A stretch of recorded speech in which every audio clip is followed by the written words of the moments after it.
The moon was crying before Link arrived.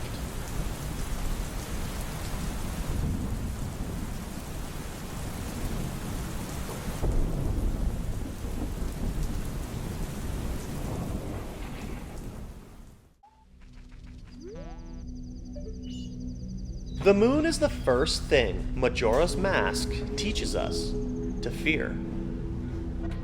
From almost anywhere in Termina, it hangs above the horizon with a human face frozen into an expression of pain, growing larger with every passing hour. We eventually learn that Skull Kid, empowered by Majora's Mask, is responsible for bringing it down. But hidden inside the Astral Observatory is a detail that makes the moon itself much harder to explain. Professor Shikashi has studied it since childhood, and he tells Link that the people of Termina have long considered the moon a mystical object, something they have both worshipped and feared. Only recently has its behavior changed. Shikashi believes something is physically pulling it toward the Earth, and when Link looks through his telescope, he witnesses something even stranger. A glowing stone falls directly from the moon's eye. The game calls that stone a moon's tear, but Shikashi's explanation reveals this isn't the first one. He says lunar rocks have been falling from the moon's surface lately, and because they appear to emerge from its eye, he named them Moon's Tears. There's even one already preserved inside the observatory, meaning the phenomenon predates Link watching another one fall. Skull Kid knows about them too. Shikashi reveals that Skull Kid had visited him previously, threatened to destroy his instruments, and specifically threatened to steal his moon's tear.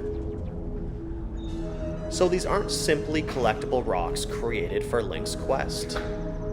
Something has apparently been happening to the moon for some time.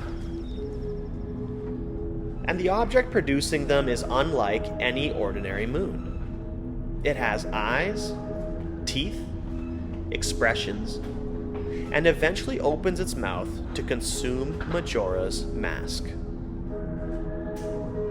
Inside it exists something even more impossible. A peaceful green field beneath a blue sky, where children wearing the remains of defeated bosses wait beneath a single tree.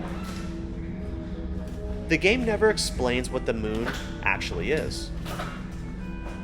So what if Majora didn't create the moon's horrifying face at all? What if it took control of something that was already alive? The game never confirms that the moon feels pain, so this mystery remains a theory. But Shikashi gives us an unsettling trail of evidence. Termina feared and worshipped the moon long before the current apocalypse. Something is now forcibly dragging it toward the planet. Pieces are breaking from the exact place where a living creature would cry, and they began falling before Link ever reached the observatory. Perhaps the moon's expression isn't rage. Perhaps those stones aren't simply meteorites. And perhaps the enormous face staring down at Clocktown isn't smiling because it wants to destroy Termina. Maybe Majora is using one living thing to kill another, and the moon has been crying for help the entire time.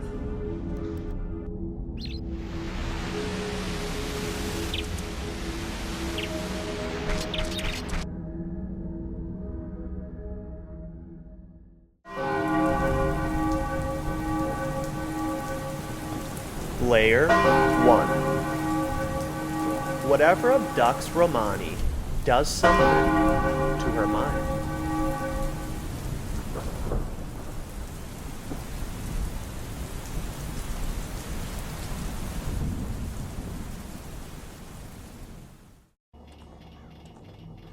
Far from Clocktown, Romani Ranch hides one of the strangest events in Majora's Mask. Romani warns Link about creatures she calls only them. According to her, they arrive every year as the Carnival of Time approaches, descending from a bright, shining ball before moving toward the barn to take the cattle. Her older sister doesn't believe her, so Romani prepares alone, practicing with her bow and recruiting Link to help defend the ranch. At 2 in the morning, she turns out to be right. Silent glowing figures begin appearing across the property, advancing from every direction, no matter how many Link shoots down. Their origin is never explained. Their real name is never revealed. And if even one reaches the barn, the screen flashes white. And by morning, every cow is gone. And so is Romani.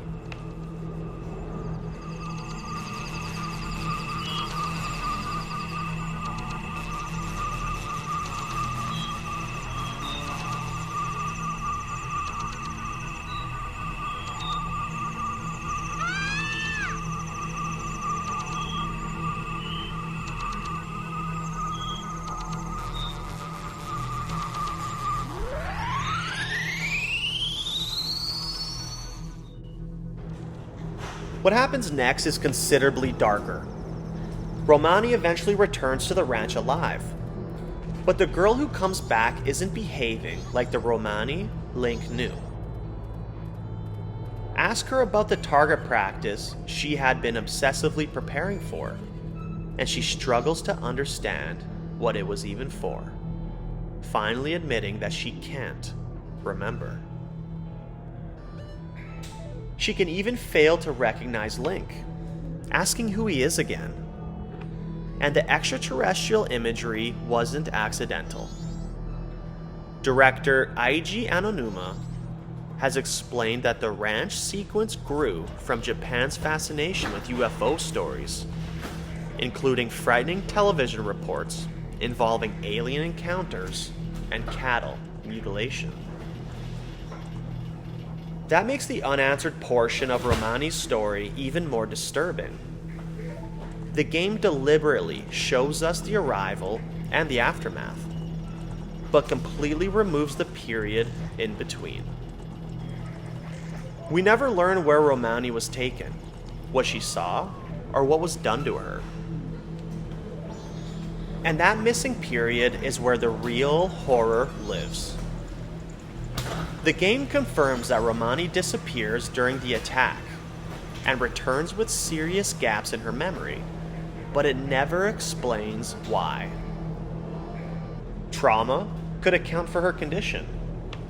Something could have happened accidentally during the abduction, or the beings may have deliberately interfered with her memories. That last possibility becomes especially unsettling, because Romani isn't merely another person at the ranch. She's the one person who knows them exist, understands when they arrive, and has been preparing to stop them. She even says they return every year. Perhaps the cows were always their target, and Romani simply got in their way this time. But if these creatures wanted to silence the only witness who understood what was happening, they didn't need to kill her. They could simply return her without the memories that made her dangerous.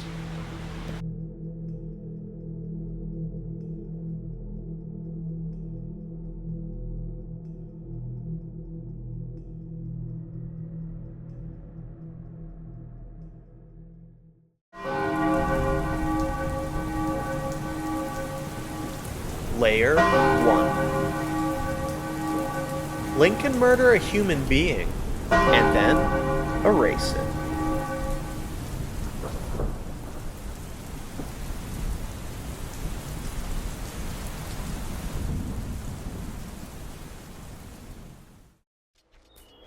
On the first night in Clocktown, Link can witness a robbery that seems like a typical Zelda side quest.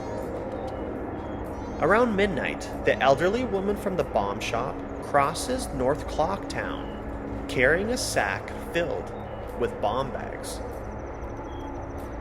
Seikon suddenly appears, knocks her down, steals the sack, and makes a run for the gate.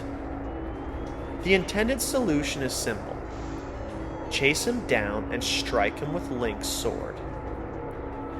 Seikon drops the stolen goods, escapes unharmed, and the old woman rewards Link with the blast mask. But Majora's Mask allows another outcome that the game never warns you about.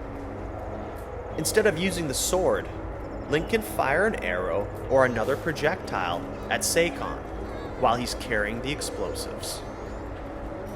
The stolen sack detonates, and Seikon is instantly vaporized. He doesn't collapse like an enemy or get knocked unconscious. He simply disappears from the timeline. And what makes this so unusual is that Seikon isn't a monster waiting inside a dungeon. He's a named resident of Termina with his own schedule, hideout, and role in other people's lives. If Link allows the robbery to happen normally, Seikon later takes the stolen big bomb bag to the curiosity shop and sells it. Keifi secretly watches this transaction because Seikon is also the thief who stole his son's mask. Keifi can then follow him back toward Icana Canyon, eventually leading to the confrontation inside Seikon's hideout. Destroy Seikon during the robbery, however, and you've removed the person required for that chain of events. The world doesn't spawn another Seikon to take his place. His future actions simply don't happen. Even older Bomber's Notebook guides explicitly warn that firing an arrow at the stolen bag causes the explosives to detonate and kill Seikon. And then Link can do something far stranger than killing him. He can pull out the ocarina and play the Song of Time. 3 days collapse backwards. Dawn of the first day begins again, and Seikon is alive, walking around Termina with no knowledge that Link watched him disappear in an explosion during a timeline that technically no longer exists. Only Link carries those memories forward. That's where this obscure interaction becomes something darker than a funny developer detail. Majora's Mask places a child inside a reality where consequences can be erased, but memories cannot. Link can fail people, witness their deaths, and in Seikon's unusual case, directly cause one himself. Then rewind everything until the victim is standing in front of him again. The game never suggests that Link becomes cruel because of his power, but it leaves behind an uncomfortable question. After living through enough discarded timelines, how does someone who remembers every death continue believing that death is permanent?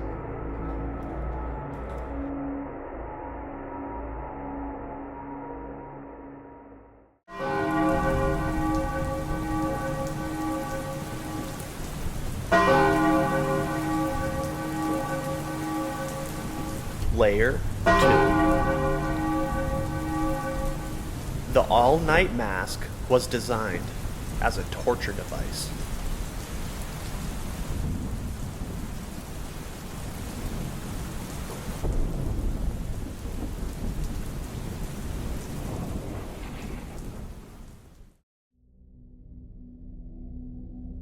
By the time Link reaches the final night, Clocktown is hours away from destruction.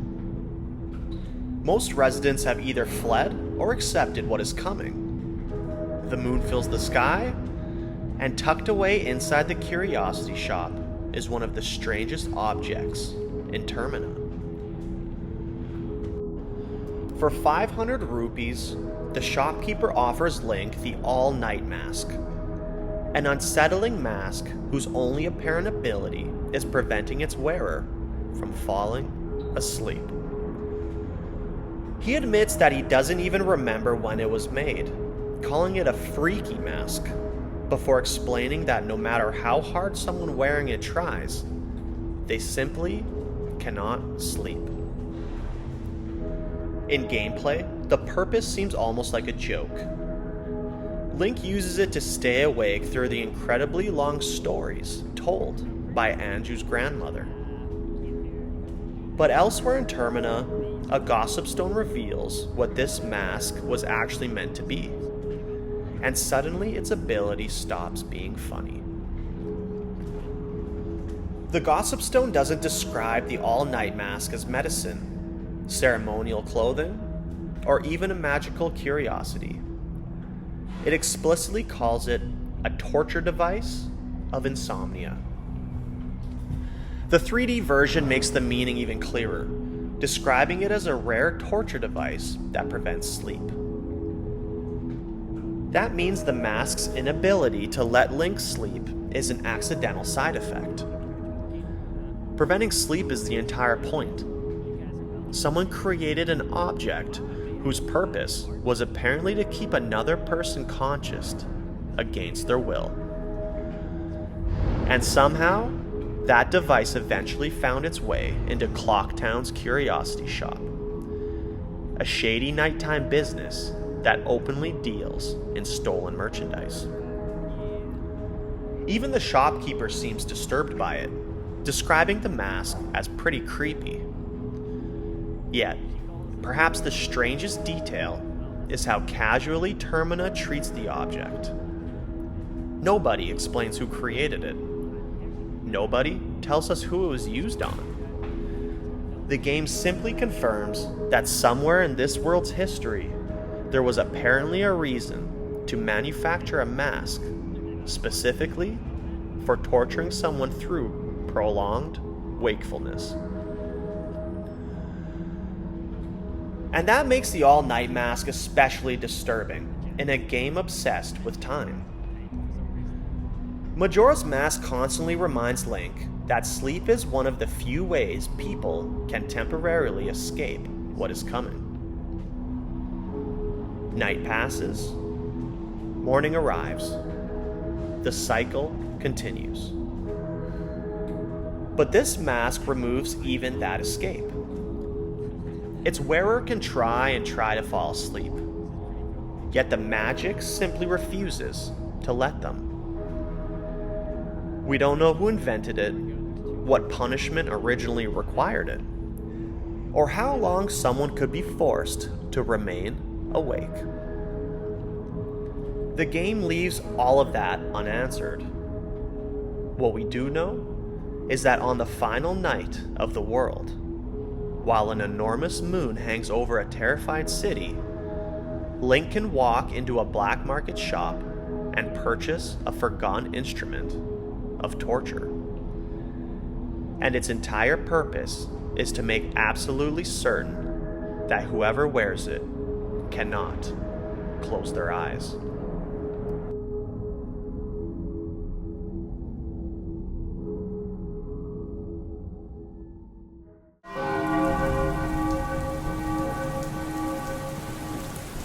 Layer 2.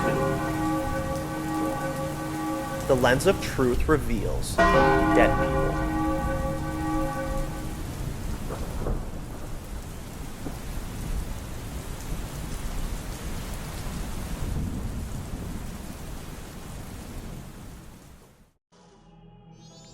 High in the frozen mountains of Snowhead, Link follows Kapora Gabora across a seemingly bottomless chasm to the Lone Peak Shrine, where he discovers the lens of truth.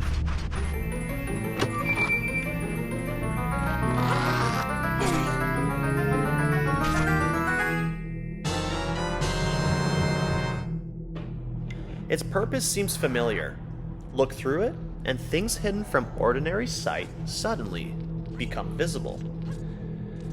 Invisible platforms appear beneath Link's feet. Concealed ladders emerge from frozen cliffs. And objects that seemed impossible to reach are revealed. But when Link crosses back toward Goron Village, the lens exposes something far stranger than a hidden pathway. Floating above the snow is the spirit of Darmani III, the legendary Goron hero. Darmani is already dead, killed after being blown from the mountain while attempting to reach Stonehead Temple and save his people. Yet his ghost is standing in the living world, close enough for Link to speak to him. And the unsettling detail is that the lens doesn't summon Darmani. Link performs no rituals, plays no song, and doesn't travel into a spirit realm. He simply looks through the lens and discovers that Darmani was already there. Turn it off, and the dead Goron disappears from sight, but evidence of his presence remains. Link can actually follow Darmani by watching the shadow cast by his otherwise invisible spirit. Eventually, Darmani leads Link all the way to his own grave, where he explains that his failure to save the Gorons has left his soul unable to rest. He's not an empty apparition repeating the moment of his death. He recognizes Link, communicates with him, remembers his former life, and understands that he is dead. Only after Link plays the Song of Healing can Darmani finally release his sorrow, leaving his spirit within the Goron mask. And that raises a question the game never answers. If Darmani could stand beside the living completely unseen, how many other spirits could be doing the same thing? Majora's Mask takes place in a world overflowing with unfinished deaths. Ancient soldiers still wander Icana, ghosts linger across Termina, and countless people can die whenever the moon reaches the end of its 3-day descent. We shouldn't assume the lens would reveal every one of them. The game never establishes that. But Darmani proves something disturbing enough on its own. At least one conscious dead person can occupy the same world as Link while remaining completely invisible to ordinary sight. The lens of truth doesn't create the horror. It reveals that the horror was standing there the entire time.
Layer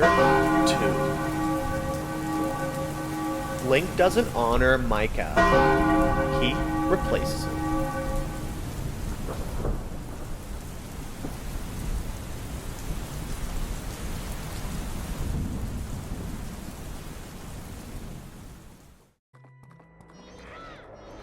On the shores of the Great Bay, Link finds a dying Zora floating helplessly in the ocean.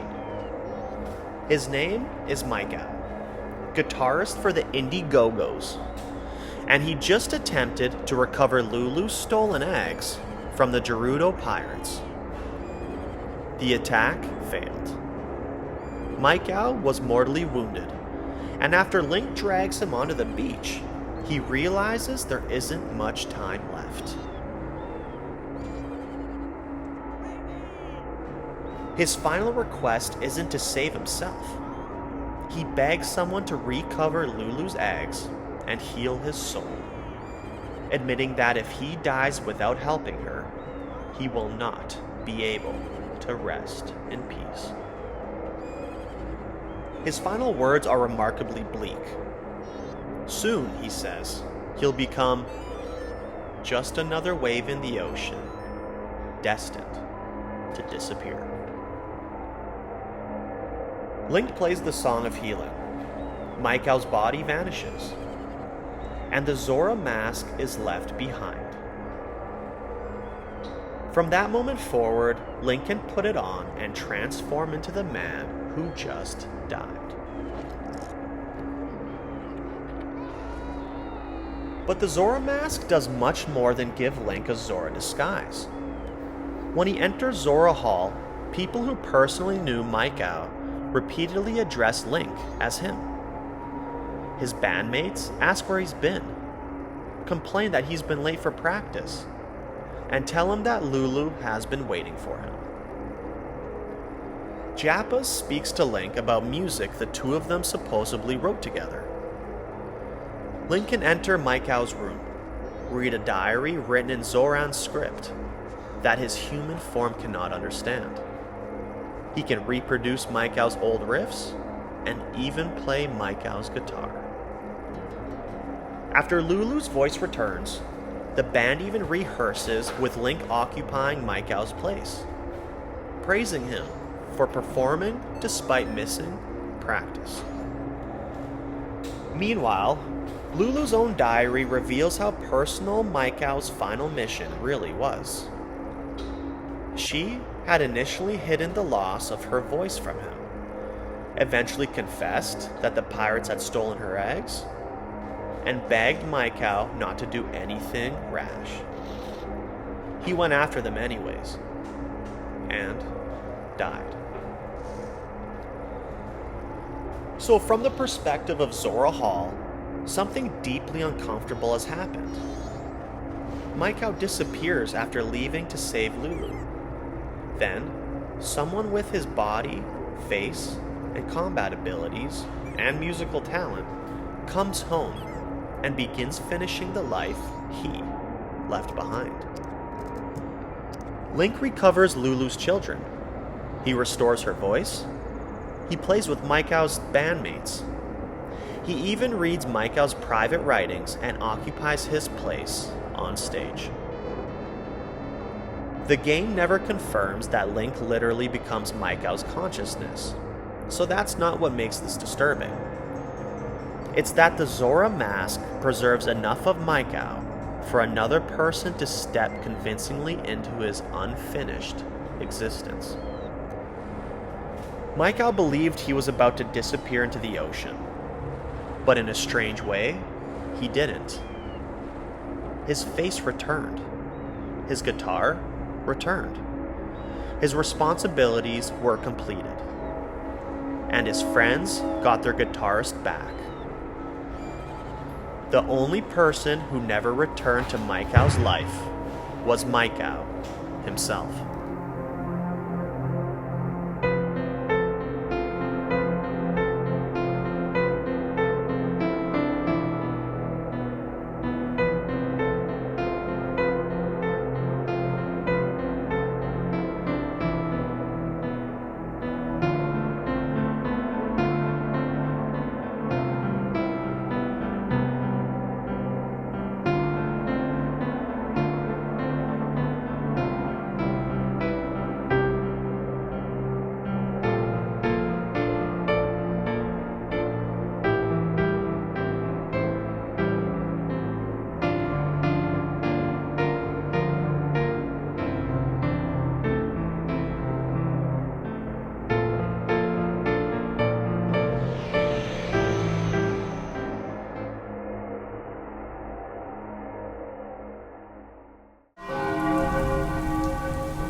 Layer 3.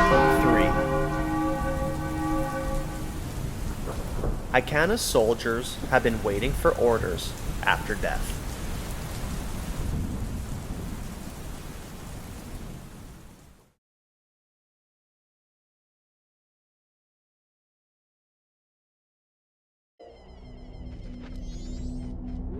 Beyond the borders of Clocktown lies Icana, a kingdom where almost everything is already dead.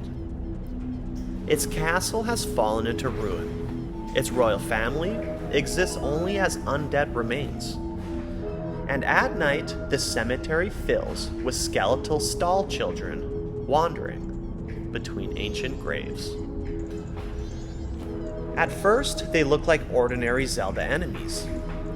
Tattle reveals otherwise, identifying them as the cursed soldiers of the kingdom of Icana. Put on Captain Kita's hat, and their entire behavior changes. Instead of attacking, the skeletons immediately stand at attention and salute Link, believing their commanding officer has finally returned. They explain that they have continued guarding the royal graves exactly as ordered, and then reveal something much sadder. They've been waiting all this time for their next command. The real commander can still be found at the far end of the graveyard. Captain Kita, or Skull Kita, once commanded Icana's army, but after suffering a humiliating defeat in battle, even death couldn't free him from his failure. His enormous skeleton remained behind, waiting for someone powerful enough to awaken and defeat him. When Link finally does, Kita doesn't ask for revenge. He doesn't demand that Link defeat the enemy who destroyed his kingdom. Instead, he asks Link to take his soul and carry one final message to the soldiers who remain loyal to him, even in death. The message is devastatingly simple. Tell them the war has ended. Only after entrusting Link with those words does Kita finally believe that he can rest. And that single sentence completely changes Icana Graveyard. The Stall children aren't guarding these tombs because they're mindless monsters. They're soldiers who apparently never learned that their duty was finished. Their kingdom collapsed. Their commander died, and their bodies decomposed until nothing remained but skeletons. Yet every night, they still return to their posts, guarding different graves, and waiting for an officer who will never come. Captain Kita was trapped by the shame of losing the battle, while his men were trapped by loyalty to the captain who disappeared. Both sides spent their deaths waiting for the other. And after what may have been generations, Link finally delivers the one order these soldiers needed more than any command to keep fighting. The war is over. You can stop now.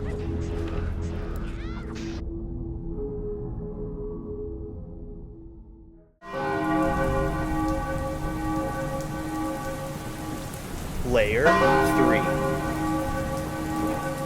The Gyptos beneath the well are still thinking.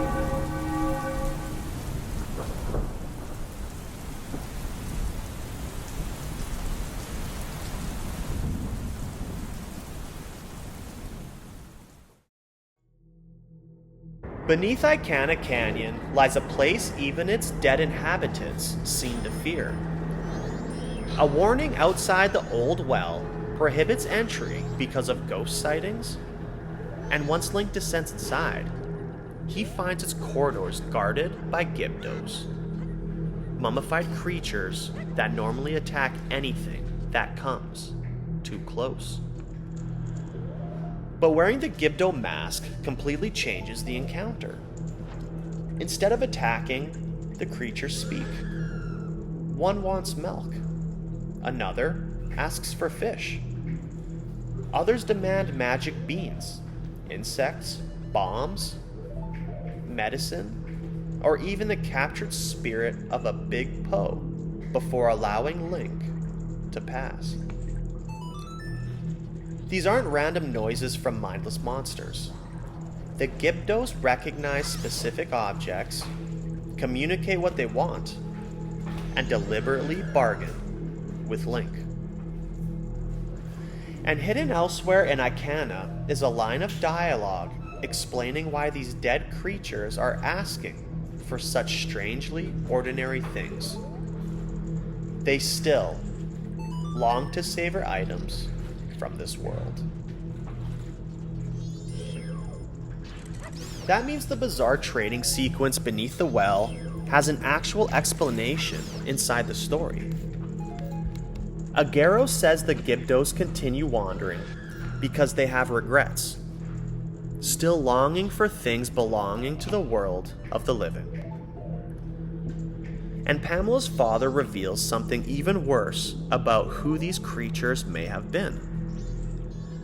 According to an Icana legend he has researched, people once entered the well searching for a treasure hidden at its bottom. Those unfortunate explorers became Gyptos, and their spirits still linger inside. He even warns that a person hunting mummies might become mummified themselves. Pamela's father nearly proves that warning firsthand. After venturing into the well himself, he returns cursed and gradually begins transforming into a Gypto, forcing his terrified daughter to hide him inside their basement while the creatures outside call for their new friend. So when Link walks beneath the well, he may not be bargaining with a species of monster at all. At least, some of these Gyptos appear to be the remains of people who entered looking for treasure and never truly came back. Their bodies became mummified, but something of the people inside survived. Not just enough to speak, but enough to want. Milk, food, medicine.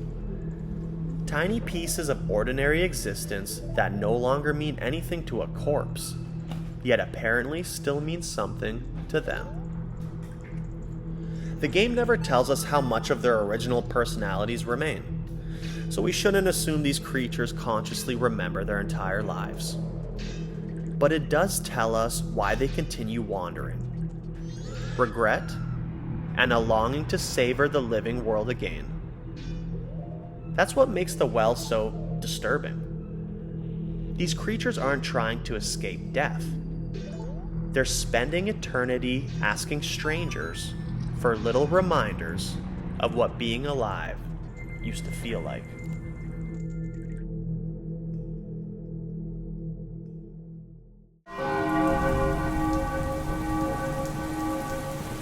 Layer 3. The Garo are dead spies who never stopped working.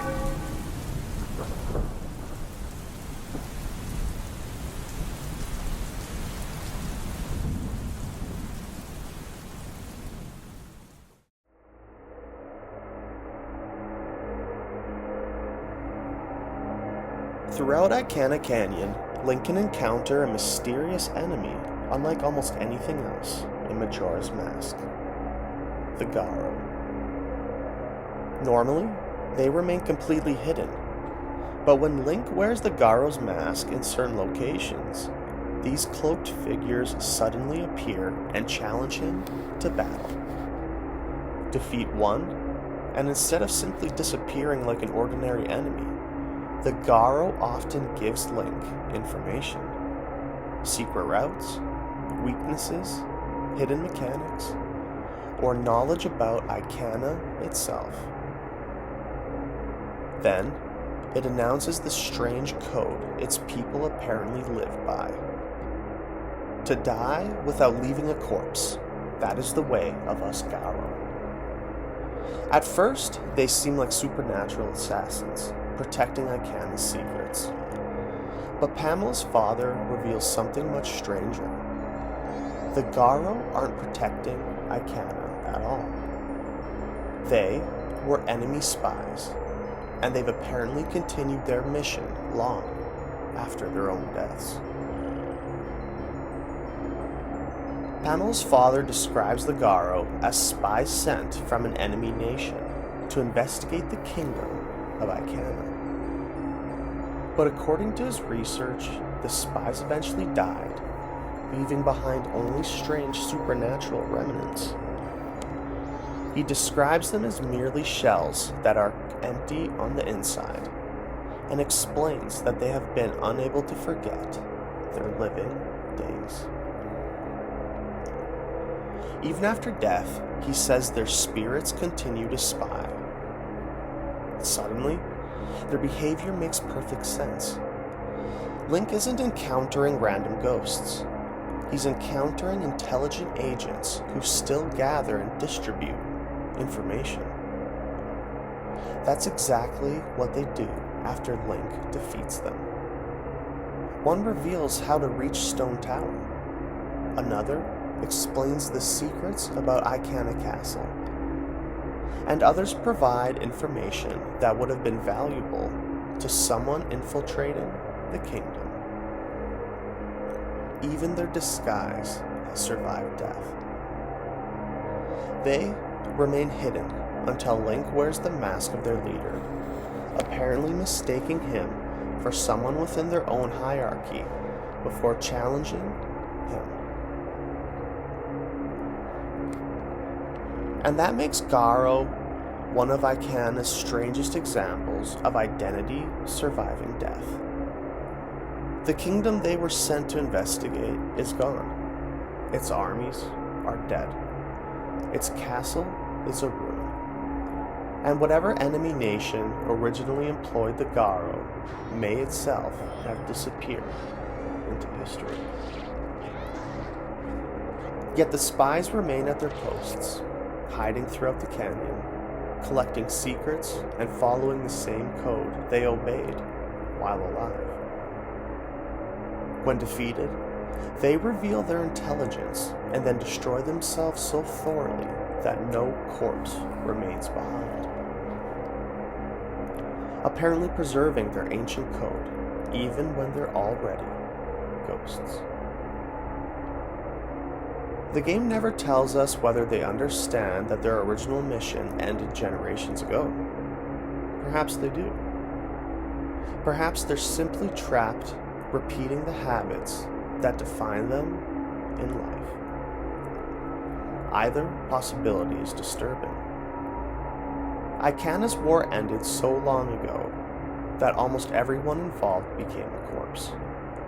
But somewhere in its ruins, the enemy's spies apparently never stopped working.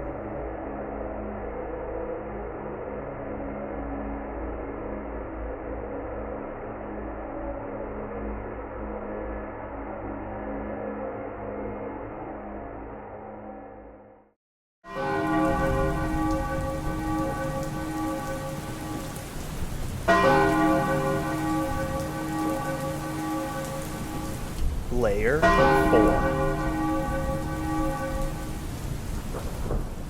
Pamela's father can remember what happened inside the well.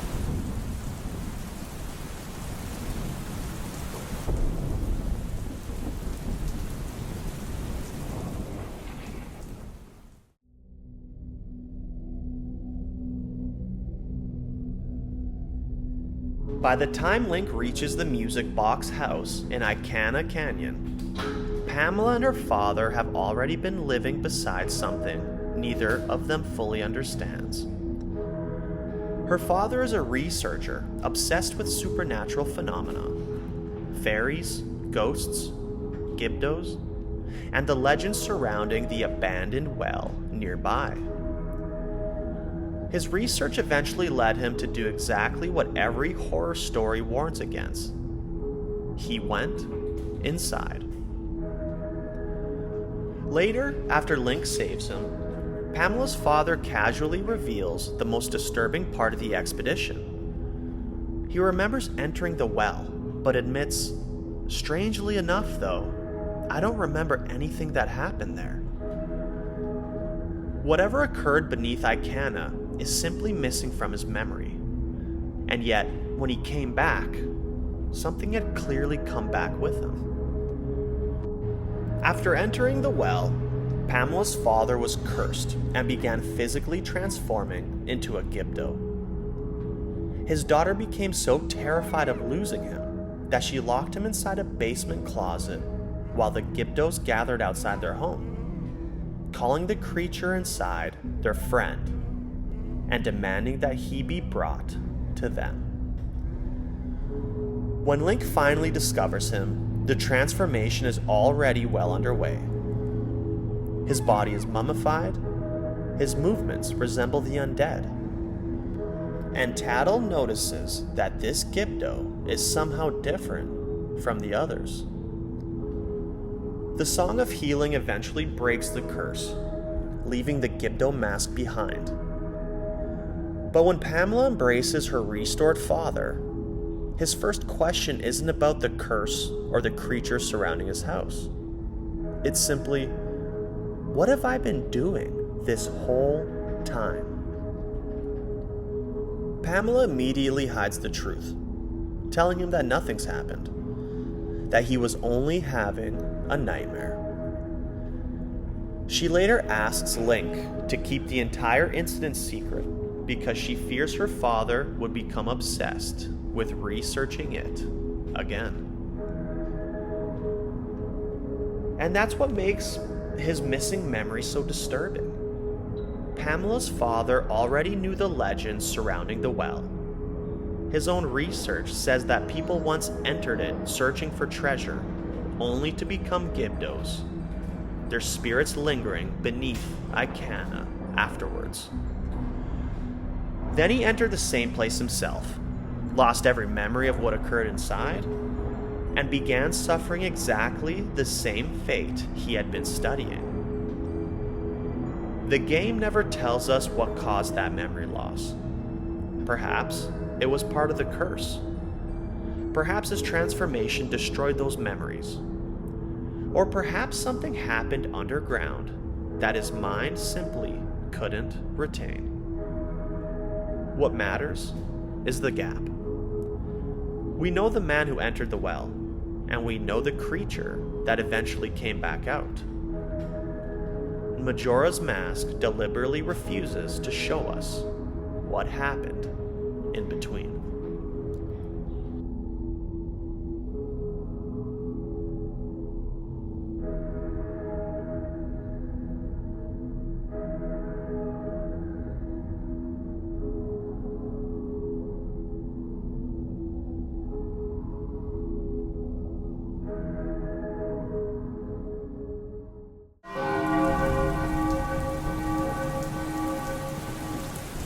Layer 4. The Elegy of Emptiness creates soulless copies of dead people.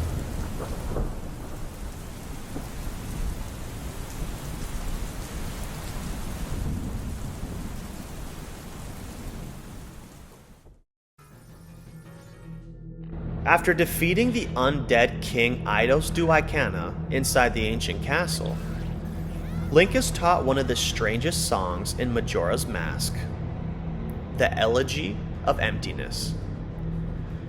Its purpose seems practical. When Link plays the melody, a motionless replica of his current form appears where he was standing, allowing him to leave enough weight on switches while climbing Stone Tower. But Eidos doesn't describe these figures as ordinary statues. The magic leaves behind an empty shell of the form Link is currently wearing. Even Link's own shell looks unnervingly lifeless, frozen, with vacant eyes and an unnatural expression. But the real horror doesn't appear until Link plays the song while wearing one of his transformation masks. Because then, the elegy doesn't simply create another version of Link. It begins recreating the faces of people who have already died. Play the elegy as Goron Link, and the shell resembles Darmani III, the dead Goron hero whose spirit became Link's Goron transformation.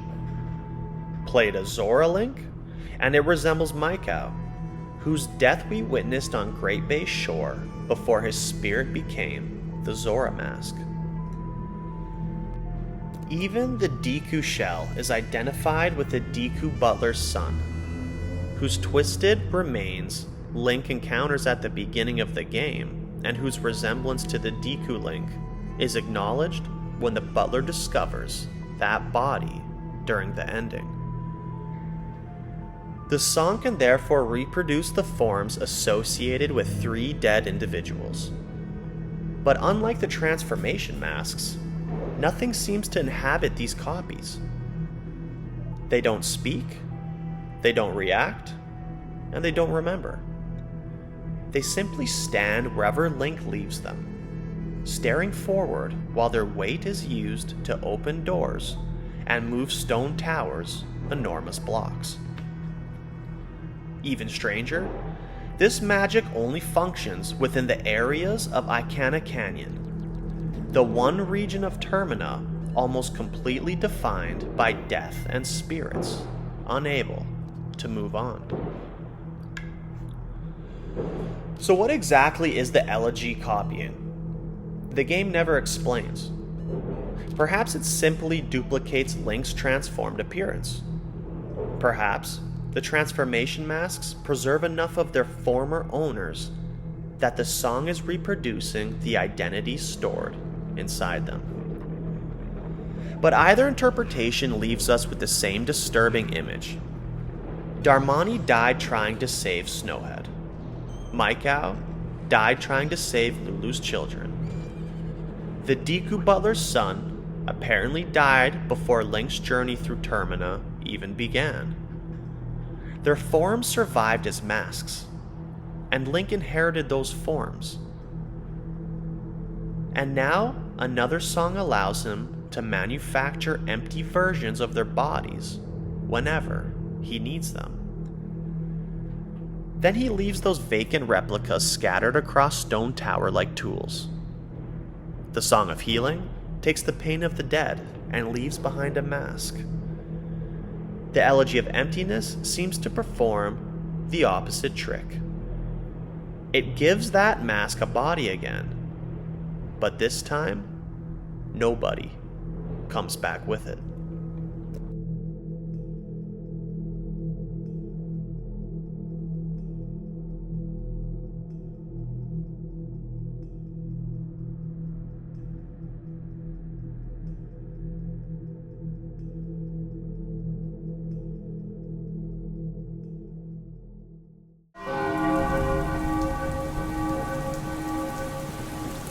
Layer 4.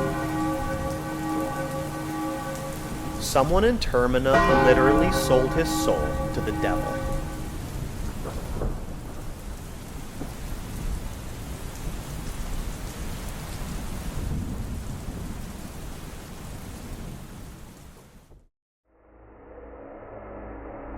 Buried beneath the Icana graveyard, Link encounters the ghost of Flat, one of 2 composer brothers who once served the Icana royal family. Flat explains that he and his brother Sharp composed the kingdom's music together, but something happened after death that tore them apart. Sharp turned against him, imprisoned Flat beneath the graveyard, and became connected to the curse spreading across Icana. Flat doesn't describe his brother as simply possessed or corrupted. He uses much darker language. Sharp sold his soul to the devil. Flat then directs Link towards a melody specifically written to cleanse his brother's cursed soul. The Song of Storms. Whatever happened to Sharp, his own brother believed ordinary death wasn't the problem. Something had happened to Sharp himself. And Link eventually finds Sharp haunting the Springwater Cave, where his music has become something lethal. Instead of entertaining Icana's royal court as he once did, Sharp now plays a melody of darkness that continuously drains Link's life, inviting him to join the ranks of the dead. But there's an easily missed interaction here. Link can play the Song of Healing for Sharp, the same melody used to ease the suffering of spirits like Darmani and Micah. And for a moment, it seems to work. Sharp admits that the song eases his heart and recognizes its serenity.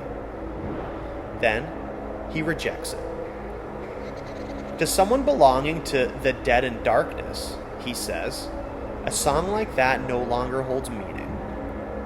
The melody capable of healing some of the game's most tormented spirits cannot release it. Sharp can still be saved, but only by the song his own brother left behind. When Link plays the Song of Storms, Sharp immediately recognizes it, remembers Flat, and asks his brothers forgiveness. He confirms that the melody has broken, the curse that was placed upon me, and the spring begins flowing again. Sharp then reveals that the larger disaster consuming Icana was connected to the schemes of the Masked One, tying his corruption back towards Skull Kid and Majora, rather than proving the existence of some separate literal devil. That's what makes Flat's choice of words so fascinating. He believed his brother had somehow sold his soul, and whatever that meant, the normal Song of Healing wasn't enough to bring him back. Sharp needed something personal, a melody created by the brother he betrayed. In a game where music can soothe the regrets of the dead, Sharp may represent something much darker. A soul that couldn't be healed until it remembered the person it had hurt.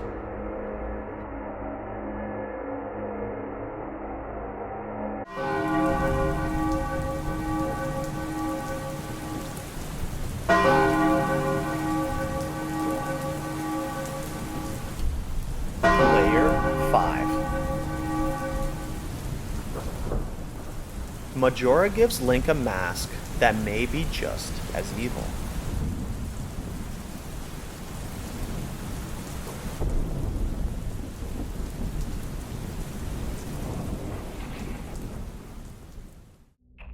At the end of Majora's Mask, after Link has saved strangers, healed spirits, and collected nearly every mask in Termina, the game asks him to give all those masks away. Inside the moon, 4 children wearing the remains of the temple bosses take them one by one until Link has surrendered all 20 of his non-transformation masks. Only then does the child sitting beneath the tree wearing Majora's mask offer him something in return. The fierce deity's mask. What follows is unlike Link's other transformations.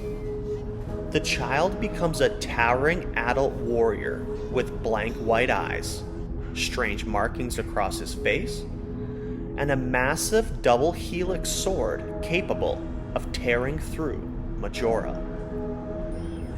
Even the original game's item description treats the mask as something dangerous, asking whether its dark power could rival Majora itself. For years, that left players with an obvious question: who or what is actually inside the mask? And years later, Majora's Mask director Eiji Aonuma gave an extraordinary answer. He explained that Link's transformation masks were created to contain the memories of people who died.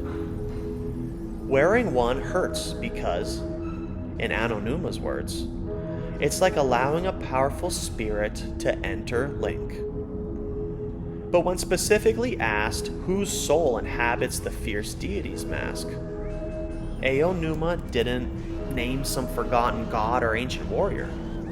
Instead, he suggested that the best way to understand it is that the memories of all the people of Termina are inside the mask. Suddenly, the way Link obtains it becomes much more interesting. Throughout the adventure, masks become physical reminders of the people Link has encountered, their problems, regrets, relationships, and gratitude. And inside the moon, Link relinquishes every ordinary mask he collected. And only after all 20 are gone does the final child hand him the fierce deity. A gossip stone adds another curious clue, describing the fierce deity's mask as containing the merits of all masks.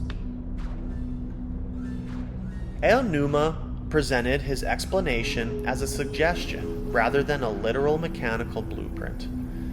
So we shouldn't claim that the 20 masks physically fused together to create the fierce deity. But the implication is much stranger than the old theory that Link simply transforms into another dead warrior. Darmani's mask carries the memory of one dead hero. Maikau's carries another. Fierce deity may represent something vastly larger, the accumulated memories of an entire world.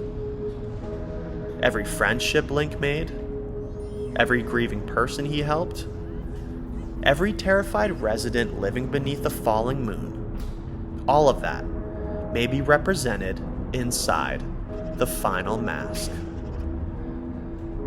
And then Majora itself gives Link permission to wear it, declaring their final battle a game and casting Link as the bad guy.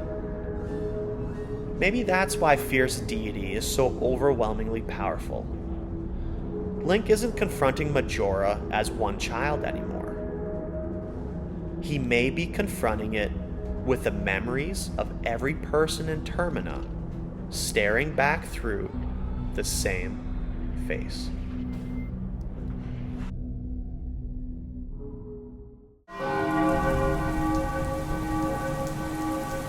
Layer 5. The Moon Children are removing Link's identity.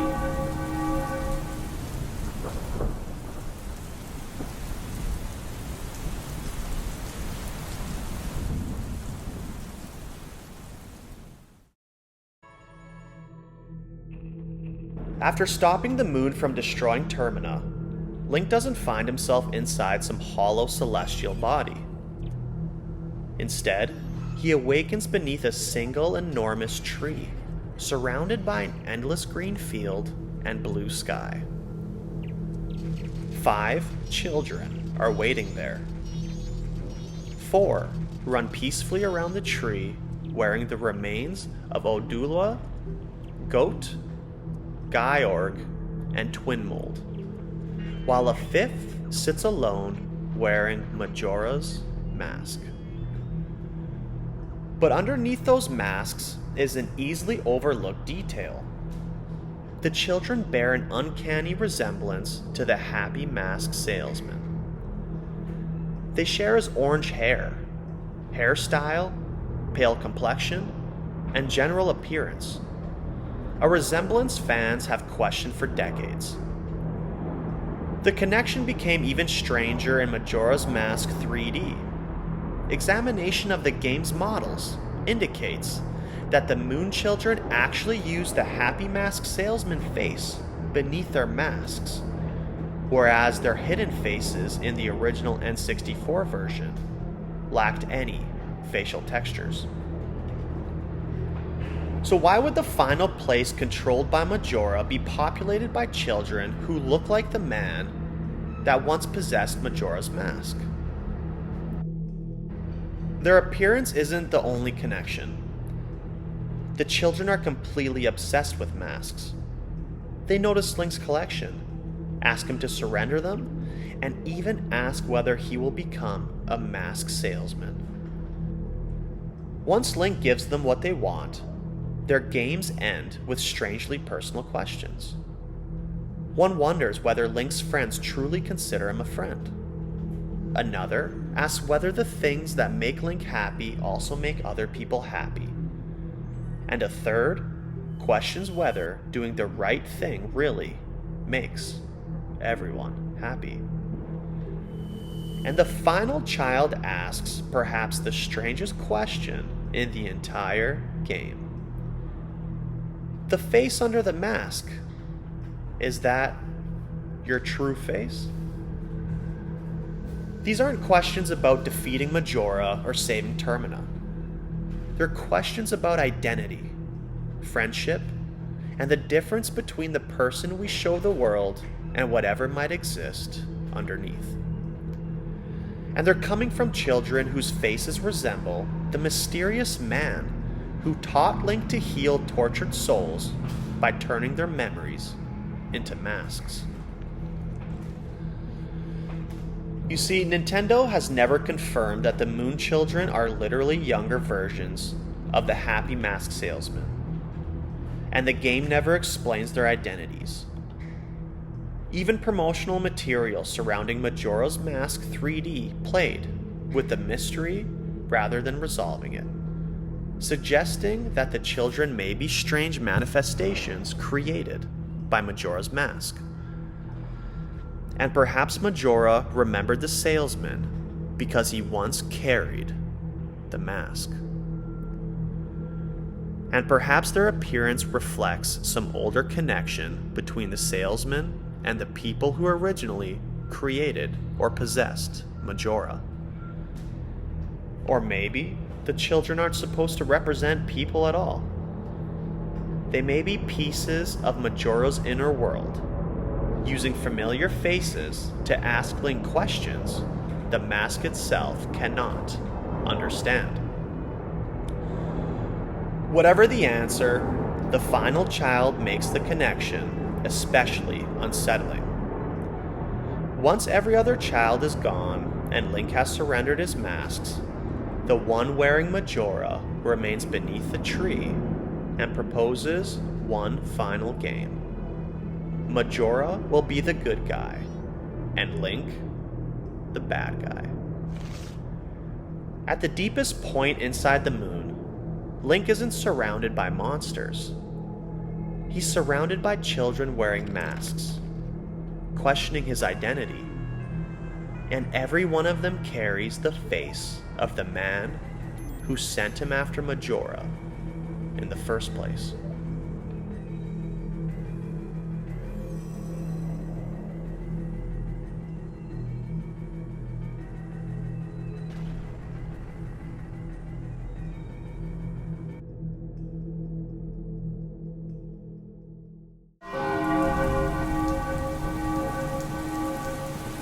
Layer 5. Termina may have disappeared after Link left.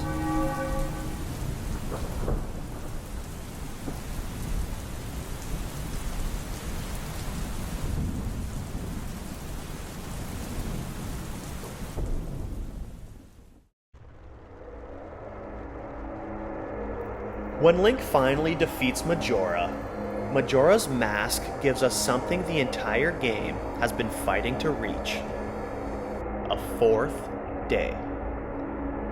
The moon is gone. The Carnival of Time begins. The four giants return to their regions, and Skull Kid realizes his old friends never abandoned him. The people Link spent 3 days trying to save are finally allowed to continue with their lives. Then Link climbs onto Epona and leaves Termina behind, returning to the forest to continue searching for Navi. For years, that seemed to be the ending. Link had entered a strange parallel world, saved it, and moved on. But years later, the Legend of Zelda Encyclopedia offered a radically different explanation for what Termina actually was. According to that account, the land Link explored wasn't simply another country or dimension. The burdens inside Skull Kid's heart, combined with the power of Majora's Mask, had transformed a world into Termina, filling it with people drawn from Skull Kid's memories and imagination, and a culture influenced by the ancient tribe associated with Majora. And if that explanation is true, saving Termina may have carried a consequence the game never showed us. Because the encyclopedia goes one step further. It claims Termina's existence was tied to the evil power inside Majora's Mask. And after Link destroyed that evil and eventually left, Termina ceased to exist. That would completely transform the meaning of the ending. Romani and Crimea wouldn't continue their lives at the ranch. Pamela and her father wouldn't grow old together. The Gorons Link saved from the endless winter, the Zora's Morning Maikau, the soldiers of Icana, Anju, and Kafi, every person Link spent the game helping would belong to a reality that apparently vanished after his departure. Even the game's name becomes strangely appropriate. Aonuma explained that Termina was driven from the word terminal, meaning a place where people come and go. But there is a major problem. The original game itself gives us reasons to question the encyclopedia's version. Skull Kid's history with the four giants stretches back before the present crisis, and Tattle and Tail's flashback places Skull Kid in Termina before his theft of Majora's Mask. So the idea that Majora simply invented everything we experienced does not fit cleanly with the story the game originally tells. And that's why this belongs at the very bottom of the iceberg. Termina's disappearance is not an uncontested fact. It's a later official book explanation whose relationship to the original game's canon is debated, and even Zelda reference sources flag the encyclopedia's account as uncertain because the book contains interpretations and inconsistencies. But accepting it even as a possibility creates one final horrifying interpretation of Majora's Mask. Link spends the entire game desperately trying to give people something they believe has been stolen from them. Tomorrow. He heals the dead, reunites families, saves children, and finally stops the clock that has been counting toward the end of the world. The screen even announces the reward: dawn of a new day. And then Link rides away. And according to one official interpretation, the world he fought so hard to preserve disappears soon afterward. Maybe Termina survived exactly as the original ending implies. Maybe the encyclopedia's explanation should never be taken literally. But if it's true, then Link didn't save Termina forever. He saved it long enough for everyone inside it to see one more final sunrise.